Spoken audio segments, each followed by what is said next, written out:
Anthropic just built a watermark into every word Claude writes. Their own documentation admits it can't tell if a human wrote it, and that's now your business's problem, not theirs. Here's what happened, what the watermark can and can't do, and exactly what changes for your business right now. Whether you're running content out of Sydney, New York, Austin, Dubai, or Bangkok, on a blog post, a pitch deck, or a training module Claude helped write. On the 2nd of August this year, new European Union rules came into force, requiring any company building generative AI to mark its output so it can be detected. Anthropic didn't stop at the minimum. Every Claude model launched from that date carries the watermark everywhere it's used, worldwide, not scoped to Europe. There's a second date buried in the announcement that most coverage skipped. Anthropic has committed to extending the same mark to its older Claude models too, by the 2nd of December, covering everything already on the market before the rule existed.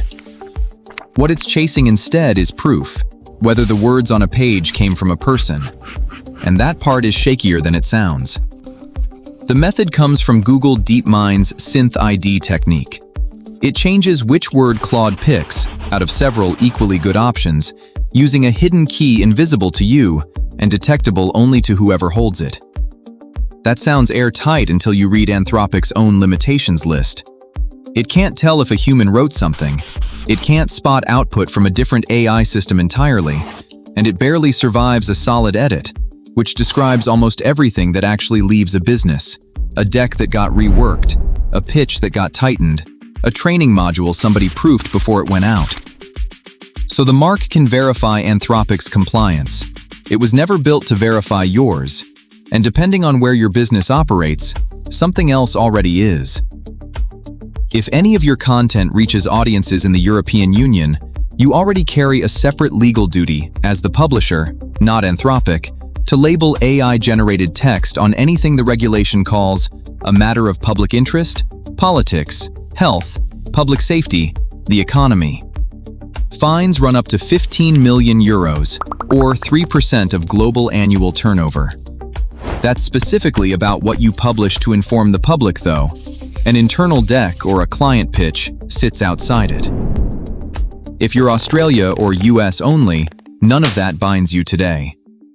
But wait, Australia's National AI Centre published its own guidance last November, recommending the exact same disclosure, labeling, watermarking, or recorded metadata.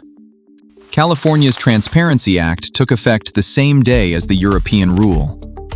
3 jurisdictions, same instinct, none of them coordinating with each other. So here's the loop this whole thing turns on.